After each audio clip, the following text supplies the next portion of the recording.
ناظرین، ایک ملحد نے قرآن پاک کی ایک آیت پر سائنسی اعتراض کیا ہے کہ قرآن کے مطابق آسمان میں اولوں کے پہاڑ ہیں جن سے اولے برستے ہیں۔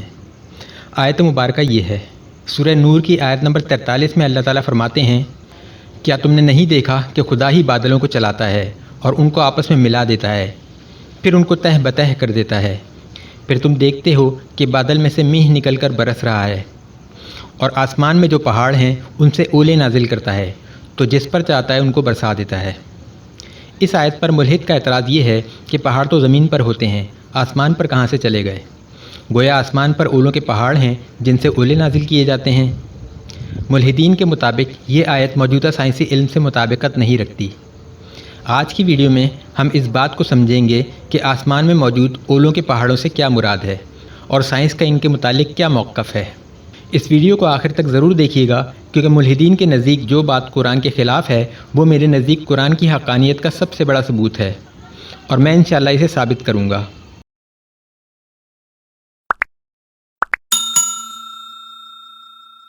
ناظرین، اولوں کے پہاڑ کی اصطلاح غلط استعمال کی گئی ہے، چاہے وہ کسی مسلمان ترجمان نے کی یا ملحدین نے کی۔ قرآن میں کہیں بھی نہیں لکھا کہ آسمان میں اولوں کے پہاڑ ہیں جن سے اولے نازل ہوتے ہیں، بلکہ جو لکھا ہے وہ یہ ہے کہ آسمان میں پہاڑ ہیں جن سے اولے نازل ہوتے ہیں۔ یہاں خود بخود یہ نتیجہ اخذ نہ کیا جائے کہ چونکہ ان پہاڑوں سے اولے نازل ہوتے ہیں لہٰذا وہ پہاڑ ہی اولوں کے ہوں گے۔ وہ کون سے پہاڑوں کا ذکر ہے اور ان کے متعلق سائنس کیا کہتی ہے، یہ میں آپ کو بتاؤں گا۔ سب سے پہلے اس بات کو سمجھ لیں کہ اولے برسنے کی سائنسی وضاحت کیا ہے۔ آسمان میں بادل اپنے ماحول اور ٹیمپریچر کے حساب سے کئی طرح کے بنتے ہیں۔ جن بادلوں سے طوفان آنے کا خدشہ ہوتا ہے ان کو سائنسی اصطلاح میں کیومولونمبس کلاؤڈز کہتے ہیں۔ یہ وہ بادل ہیں جن سے بگولے جنم لیتے ہیں اور طوفان آتے ہیں۔ بجلی کے ماخذ سب سے زیادہ یہی بادل ہوتے ہیں اور اولے بھی زیادہ تر انہی سے برستے ہیں۔ یہ ہوتے بھی تہ بتہ ہیں، جیسا کہ قرآن نے بتایا۔ سائنس بھی یہی بتاتی ہے کہ ایک بادل دوسرے بادل سے ملتا ہے، دوسرا تیسرے سے، اور یہ لیئرز کی شکل اختیار کر لیتے ہیں۔ اولوں کی سائنسی وضاحت یہ ہے کہ جب ان بادلوں سے بارش کے قطرے برسنے کے لیے نیچے گرنے لگتے ہیں تو نیچے سے اوپر کی طرف چلنے والی تیز ہوا، جسے سائنسی اصطلاح میں اپ ڈرافٹ کہتے ہیں، وہ انہیں واپس اوپر انہی بادلوں کے اندر اچھال دیتی ہے جس سے یہ نکلتے ہیں۔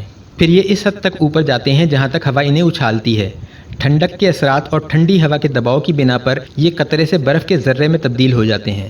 پھر وہ ذرہ جب بادلوں میں سے دوبارہ عمودی صورت گزرتا ہے تو اس میں مزید پانی کے قطرے مل جاتے ہیں، جس سے اس کے سائز میں اضافہ ہو جاتا ہے۔ پھر یہ دوبارہ بادلوں میں سے گزرتے ہوئے زمین کی طرف آنے کی کوشش کرتے ہیں تو نیچے سے آنے والی اپ ڈرافٹ انہیں ایک بار پھر واپس عمودی صورت اوپر کی طرف اچھال دیتی ہے۔ یہ دوبارہ بادلوں سے گزرتے ہوئے مزید قطرے اپنے اندر سموتے ہوئے اوپر چلے جاتے ہیں اور پہلے سے زیادہ سائز اور وزن لے کر دوبارہ زمین کی طرف آنے کی کوشش کرتے ہیں۔ ہر چکر میں اولے کا وزن اور سائز بڑھتا رہتا ہے، اور پھر ایک وقت ایسا آتا ہے جب یہ اتنے بڑے اور وزنی ہو جاتے ہیں کہ اب ڈرافٹ ان کو واپس دھکیلنے کے قابل نہیں رہتی، اور یہ اس ہوا کے دباؤ کو چیرتے ہوئے زمین پر جا گرتے ہیں۔ اولے کے سائز اور وزن کا دار و مدار ہوا کے دباؤ پر ہوتا ہے۔ جتنا ہوا کا دباؤ زیادہ ہوگا اتنا ہی اولا بڑا ہوگا۔ ایک اوسط اولے کا سائز گولف کی بال جتنا ہو سکتا ہے۔ زمین پر اب تک ریکارڈ کیا جانے والا سب سے بڑا اولا 8 انچ یعنی تقریباً 1 فٹ بال کے برابر تھا۔ اندازہ لگا لیں کہ اب ڈرافٹ کس نوعیت کی ہوگی جس نے اسے بادلوں سے نیچے نہ آنے دیا جب تک وہ فٹ بال کے برابر نہ ہو گیا۔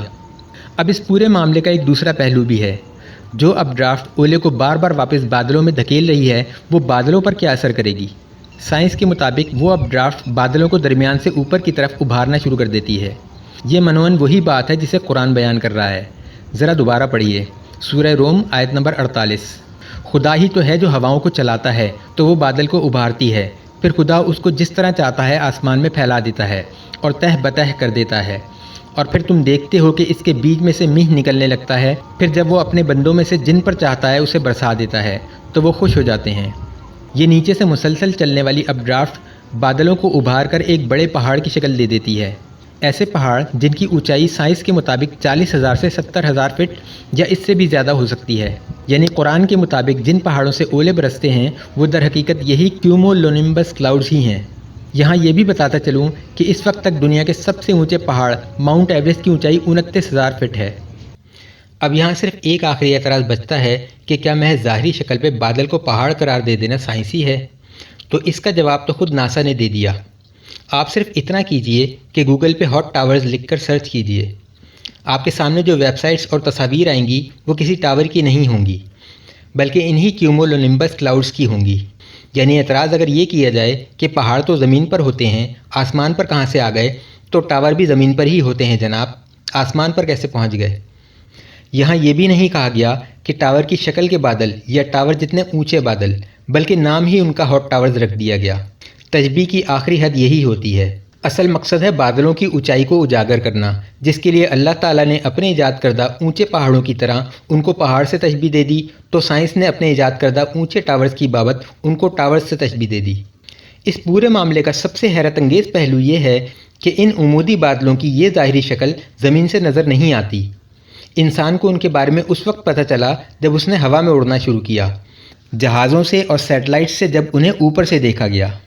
مگر آج سے 1400 سال پہلے جب قرآن نازل ہو رہا تھا، تب انسان کے پاس کوئی ایسی چیز نہیں تھی جس کے ذریعے اوپر جا کر بادلوں کی اس شکل کو دیکھ کر انہیں پہاڑ قرار دیا جاتا، یا اس بات کا اندازہ ہوتا کہ ہوا کے دباؤ سے بادل ابھرتے ہیں۔